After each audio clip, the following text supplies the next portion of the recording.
कभी पके हुए लाल मीठे फल तो कभी चावलों के दाने। कालू कौवा तो बस हर समय खाता ही रहता था, इसीलिए कालू कौवे को जंगल के सभी पक्षी पेटू कहते थे। आज तो मैंने कुछ ज्यादा ही खा लिया है, मुझसे तो उड़ा भी नहीं जा रहा, मुझे कहीं बैठकर सांस लेना पड़ेगा। उड़ते हुए कालू कौवा मिठू तोते के पास जाकर बैठ जाता है। कालू, तुम्हें खाने के अलावा कोई और काम है भी क्या नहीं? इतने तुम खुद नहीं हो जितना तुम्हारा पेट होता जा रहा है। मोटी चोंच वाले, मैं कौन सा तेरे बाप का खाता हूँ जो तुझे इतनी तकलीफ हो रही है मेरे खाने पीने से? मुझे तो तुम्हारे खाने पीने से कोई तकलीफ नहीं, मैं तो तुम्हें समझा रहा हूँ। अगर तुम ऐसे ही मोटे होते रहे तो एक दिन तुम उड़ भी नहीं पाओगे। मिठू तोता अभी बात कर ही रहा था कि जिस टहनी पर कालू कौवा बैठा हुआ था वो कालू कौवे के वजन से टूटकर नीचे गिर जाती है। मर गया। मिठू तोते, जल्दी से मेरी हेल्प करो, मुझे इस टहनी से बाहर निकालो, मैं तो इसके बोझ तले दब गया हूँ। कौवे की ऐसी आवाज सुनकर मिठू तोता जल्दी से उसके पास जाता है और उसे टहनी से आजाद करता है। कालू कौवा तो मिठू तोते से बहुत शर्मिंदा हो रहा था। इस कालू के बच्चे ने तो मेरी नाक में दम कर रखा है, सुबह से निकला हुआ है घोंसले से और अभी तक वापस नहीं आया। लगा होगा कहीं दाना पानी खाने। इसका पेट है कि कुआं जो किसी समय भरता ही नहीं। गोरी कभी ये सब बोल ही रही थी कि तभी उसे घोंसले की तरफ आता हुआ कालू कौवा दिखाई देता है। आ गए तुम पेटू, मोटे सांड, कहाँ थे इतनी देर से? मैं कब से तुम्हारी राह देख रही थी। तुम्हें शर्म नहीं आती कि मैं जल्दी अपने घोंसले में वापस जाऊँ? गोरी, ये क्या, अब तुमने भी जंगल के दूसरे पक्षियों की तरह मेरे नाम डालने शुरू कर दिए हैं? पीछे हटो जल्दी से, मैं बहुत थक गया हूँ, मुझे घोंसले में लेटना है। कालू के बच्चे, ये घोंसला पक्षियों के लेटने के लिए है, ना कि तुम जैसे मोटे सांड के लिए। अगर मैं मोटा सांड हूँ तो तुम क्या हो, काली चुड़ैल कहीं की? आ ही गए हो तो चुपचाप अपनी चोंच बंद करके बैठ जाओ यहाँ पर। मैं तुम्हारे मुंह नहीं लगना चाहती। फूटे मेरे नसीब जो मैंने तुमसे शादी कर ली। ऐसे ही कुछ समय बीत जाता है। कालू कौवा अपने खाने पीने पर बिल्कुल भी काबू नहीं करता। तरह तरह के फल और तरह तरह के दाने खाकर कालू कौवा दिन ब दिन और भी मोटा होता जा रहा था।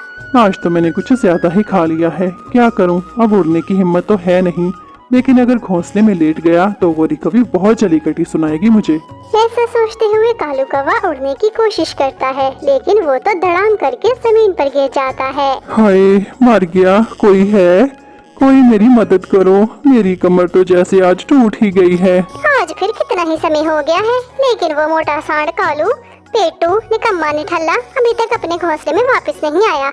आज तो मैं इसे खुद ही ढूंढ कर लाती हूँ। ऐसा कहते हुए गोरी कभी जंगल में कालू कौवे को ढूंढने के लिए चली जाती है। कालू के बच्चे, 20 बोरी अनाज की खाकर तुम यहाँ सुकून से लेटे हुए हो। मैं वहाँ तुम्हारा इंतजार कर करके थक गई, सोचा खुद ही तुम्हें देख लूं कि कब तक और खाओगे। गोरी, मैं यहाँ आराम नहीं कर रहा, मैं उड़ता हुआ घोंसले की तरफ आ रहा था, लेकिन मैं धड़म करके जमीन पर गिर गया। मैंने बहुत काएं काएं की, लेकिन कोई भी मेरी मदद को नहीं आया। वो तो अच्छा हुआ कि तुम ही आ गई। अच्छा ठीक है, चलो अब मेरे साथ घोंसले में। गोरी, तुम्हें बता तो रहा हूँ कि मैं नहीं उड़ सकता, पहले ही उड़ते हुए मैं यहाँ जमीन पर गिर गया। तुम बंटी कबूतर और मिठू तोते के पास जाओ, उनके साथ कोई योजना बनाकर मुझे एक बार घोंसले तक ले जाओ, मैं रात यहाँ तो नहीं गुजार सकता ना। कालू कौवे की बात सुनकर गोरी कभी उड़ते हुए मिठू तोते और बंटी कबूतर के पास चली जाती है। मिठू तोते, मेरे सुंदर भाई बंटी कबूतर, प्लीज तुम दोनों मेरी मदद करो, कालू से उड़ा नहीं जा रहा। तुम दोनों किसी भी तरह कालू को बस घोंसले तक पहुंचा दो। गोरी, मुझे तो नहीं लगता कि हम किसी भी तरह कालू को घोंसले तक पहुंचा सकते हैं। कालू का वजन तो बहुत ज्यादा बढ़ गया है। गोरी बहन, घोंसले तक तो हम किसी तरह पहुंचा ही देंगे, लेकिन तुम अपने पति परमेश्वर नहीं, पेटू परमेश्वर का कहीं से इलाज तो करवाओ। ऐसे ही खाता रहा तो एक दिन फट जाएगा वो। ठीक है कबूतर, मैं अभी जाती हूँ डॉक्टर मीना के पास। बस तुम दोनों किसी भी तरह कालू के एक बार घोंसले तक पहुँचा दो, मैं तुम दोनों का ये एहसान कभी नहीं भूलूंगी। ऐसा कहते हुए गोरी कभी डॉक्टर मीना को लेने चली जाती है। दूसरी तरफ मिठू तोता और बंटी कबूतर कालू कौवे को एक लकड़ी के साथ बांधकर उसके घोंसले के पास ले जाते हैं। डॉक्टर मीना, कालू को कोई ऐसी दवा दे कि कालू कुछ ही दिनों में पहले की तरह बिल्कुल दुबला पतला हो जाए। गोरी, तुम क्या इस डॉक्टर चिड़िया से मेरा इलाज करवा कर मुझे मरवाना चाहती हो? कालू के बच्चे, अपना मुंह बंद रखो, जो तुमने करना था वो तुमने कर लिया, अब तो मैं तुम्हारा इलाज करवा कर ही रहूंगी। कालू और गोरी, क्या मुझे यहाँ पर अपना झगड़ा सुनाने के लिए बुलाया है तुम दोनों ने? पहले तुम दोनों अच्छे से झगड़ लो, मैं बाद में आ जाऊंगी। नहीं डॉक्टर मीना, तुम गुस्सा ना करो, कालू का इलाज करो जल्दी से। गौरी बहन, इस पेटू का मैं क्या इलाज करूं? इसका तो बस यही इलाज है कि इसे 5 दिन तक इसी घोंसले में भूखा प्यासा रखो। 5 दिन के बाद इसका बाहर निकला हुआ पेट खुद ही अंदर चला जाएगा। ऐसा कहते हुए डॉक्टर मीना वहाँ से चली जाती है। गौरी कौवी कालू कौवे को पूरे 5 दिन तक घोंसले में भूखा प्यासा रखती है। 5 दिन के बाद कालू कौवे का पेट बिल्कुल पहले की तरह हो जाता है, जिसे देखकर गौरी कौवी बहुत खुश होती है। गौरी गौरी देखो, आज मैं बहुत खुश हूँ। मेरा मोटा पेट आखिरकार अंदर चला ही गया। अब जंगल का कोई भी पक्षी मुझे मोटा सांड या पेटू नहीं कहेगा। हाँ, लेकिन डॉक्टर मीना ने कहा था कि दुबला पतला होने के बाद कालू केवल दिन में सिर्फ 2 दाने ही खा सकेगा। इसके अलावा अगर खाओगे तो फिर से मोटे हो जाओगे। हाय रे डॉक्टर मीना, तुम्हारा सत्यानाश, तुम्हारा खाना खराब। प्यारे दोस्तों, इस कहानी को लाइक करके अपने दोस्तों के साथ शेयर कर दें। आपका धन्यवाद। ढोलकपुर जंगल में बारिशों का मौसम शुरू होने वाला था। सभी पक्षियों ने अपने रहने के लिए पक्के और मजबूत घर बना लिए थे। हैरानी की बात तो ये थी कि इस बार कालू कौवा और गौरी कौवी ने भी अपने रहने के लिए पक्का घर बना लिया था। वही रानो चिड़िया तो इस बार अपने रहने के लिए पक्का घर नहीं बना पाई, क्योंकि उसके बच्चे अभी बहुत छोटे थे। कालू जी, मैं सोच रही थी कि हमारी किस्मत भी कितनी खराब है। क्यों, क्या हुआ गौरी? अब किस्मत का रोना धोना क्यों लेकर बैठ गई हो? कालू, पिछली बार हमारा पक्का घर नहीं था तो बारिशों ने तो बरस बरस कर हमारा बुरा हाल कर दिया था। वो छोटी चिड़िया तो सुकून से अपने घोंसले में लेटकर सो जाती थी और हम बारिश में भीगते रहते थे। हाँ, लेकिन इस बार तो हमारा पक्का और मजबूत घर है। जब बारिश होगी तो हम भी सुकून से सोया करेंगे गौरी। कैसा सुकून कालू, जब बारिश ही नहीं आएगी? वो छोटी चिड़िया बारिश में भीगकर चूं चूं करते हुए हमारे पास मदद के लिए ही नहीं आएगी तो मजा कैसा कालू जी? वैसे तुम दूसरों के लिए कितना बुरा सोचती हो गौरी। रानो के बच्चे अभी बहुत छोटे हैं। हमें जब जब मदद की जरूरत पड़ी, रानो ने हमेशा हमारी मदद की है। हो कालू जी, मेरे सामने ज्यादा बनने की जरूरत नहीं है। तुम्हारा तो वही हिसाब है, 900 चूहे खा के बिल्ली चली हज को। ऐसे ही कई दिन बीत जाते हैं, ना तो काले बादल छाए और ना ही जंगल में बरसात हुई। मामा, ये तो बरसात का मौसम है ना? अगर किसी दिन बारिश आ गई तो हम तो बारिश में बुरी तरह से भीग जाएंगे। हमारा तो कोई पक्का घर भी नहीं है। मामा जी, क्या बारिश में भीगकर हम मर जाएंगे? मामा, हमारा कोई पक्का घर क्यों नहीं है? मेरे सुंदर बच्चों, आप दोनों फिक्र क्यों करते हो? बारिश ऐसे नहीं आएगी। आप दोनों तो जानते हो, जो बादलों की रानी है उससे मेरी कितनी अच्छी दोस्ती है। मैं अभी उसी से मिलने जा रही हूँ। जब तक मैं न कहूँगी तो सुनहरी बदरी हमारे जंगल में बारिश नहीं बरसाएगी। ऐसा कहते हुए रानो चिड़िया बादलों की रानी से मिलने चली जाती है। रानो चिड़िया, मेरी सहेली, कैसी हो? बहुत दिनों के बाद आई हो मुझसे मिलने के लिए। और हाँ, ये बताओ, तुमने अपना पक्का घर बनाया कि नहीं? हम बादलों का तुम्हारे जंगल में बरसने को बहुत दिल कर रहा है। अरे नहीं सुनहरी बदरी, अभी तो मैं अपना पक्का घर नहीं बना पाई। बच्चे बहुत छोटे हैं, उनके लिए खाना लेने बार बार जंगल जाना पड़ता है। और फिर आप तो जानती हैं, हमारे जंगल में शिकारी पक्षी भी बहुत हैं, उनसे भी बच्चों को बचाना होता है। कृपया आप मुझे 2-4 दिन का टाइम और दीजिए, फिर आप हमारे जंगल में बरस लेना। वैसे मानना पड़ेगा रानो, तुम एक अच्छी माँ, अच्छी दोस्त और जंगल के सबसे अच्छे पक्षी हो। जाओ रानो चिड़िया, लेकिन कोशिश करना कि अपना पक्का घर जल्दी ही बना लेना। कालूपति जी, मेरे पेट में तो बहुत गुड़गुड़ हो रही है।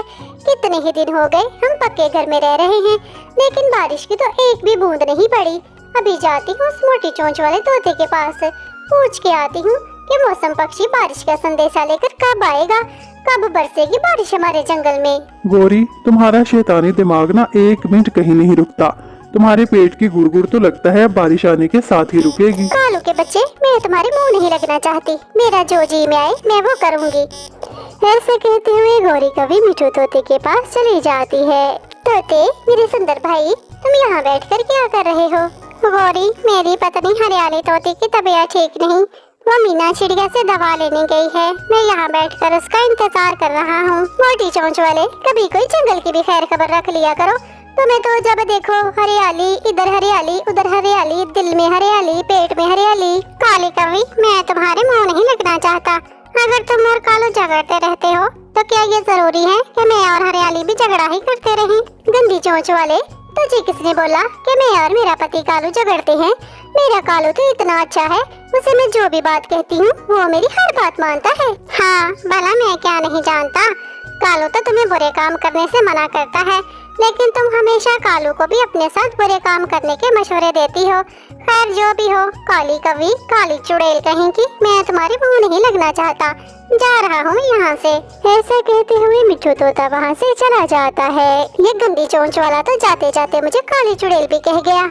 जो पता करने आई थी वो अभी पता नहीं चला कि मौसम पक्षी कब आएगा। घर जाकर कालू के ही कान खाती हूँ, पता करके आए कि मौसम पक्षी कब आएगा। ऐसे कहते हुए गौरी कवि वहाँ से उड़ते हुए अपने घर चली जाती है।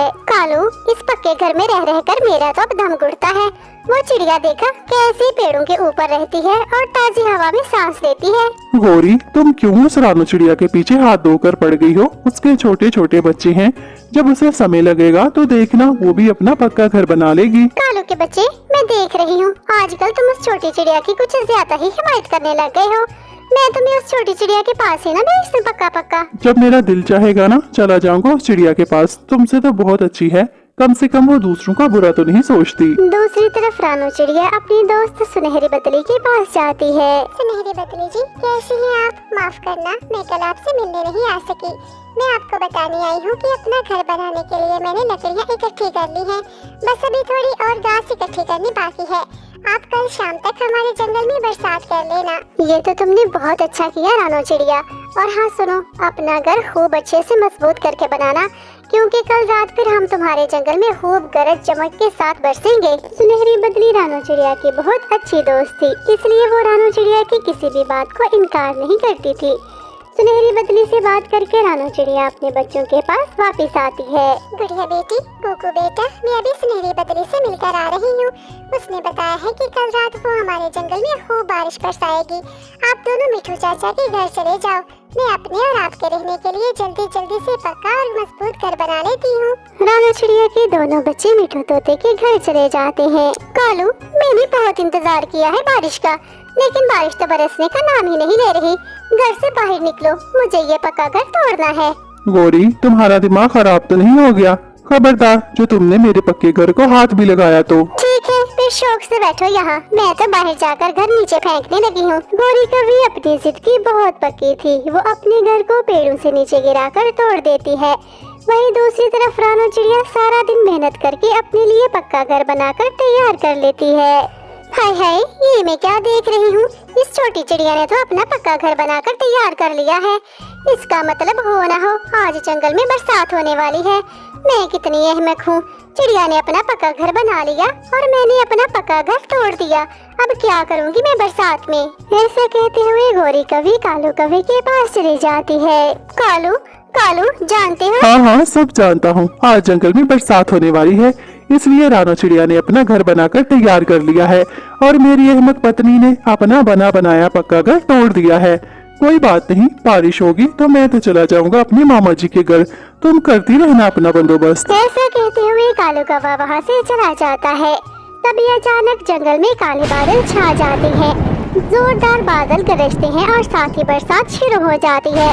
गौरी कवि तो पेड़ों के ऊपर परेशान होकर बैठी हुई थी। वह सोच रही थी कि अब मैं कहाँ जाऊँ। मैं बहुत बड़ी अहमक हूँ, जिद में आकर मैंने अपना ही नुकसान कर दिया। अब जाऊँ भी तो कहाँ जाऊँ? उस छोटी चिड़िया के पास ही जाना पड़ेगा। उसी से मदद मांगती हूँ जाकर। ऐसा कहते हुए गौरी कवि रानू चिड़िया के घर चली जाती है। रानू चिड़िया, मैं तुमसे बहुत शर्मिंदा हूँ, प्लीज मुझे माफ कर दो। मैंने जब भी सोचा तुम्हारा बुरा ही सोचा। आज इस मुश्किल समय में कालू मुझे छोड़कर अपने मामा जी के घर चला गया है। प्लीज चिड़िया, मुझे आज की रात अपने घर में रख लो। कोई बात नहीं गौरी बहन, ये घर भी तो आपका ही है। आप जब तक चाहे मेरे घर में रह सकती हैं। मेरा घर छोटा है लेकिन मेरा दिल बहुत बड़ा है। कालू सच ही कहता था कि रानू चिड़िया दिल की बहुत अच्छी है। वो हमेशा दूसरों का भला सोचती है और मैं मन की कितनी काली हूँ। मैं तो हमेशा दूसरों का बुरा सोचती हूँ। गौरी बहन, आपको अपनी गलतियों का एहसास हो रहा है, यही बहुत है।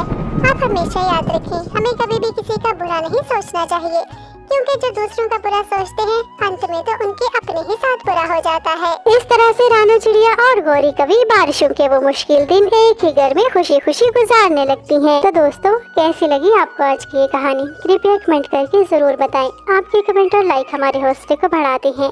प्यारे दोस्तों, इस वीडियो को लाइक करें, अपने दोस्तों के साथ शेयर करें और चैनल को सब्सक्राइब करना तो बिल्कुल भी नहीं भूलना। तो मिलते हैं अगली वीडियो में, तब तक के लिए बाय बाय।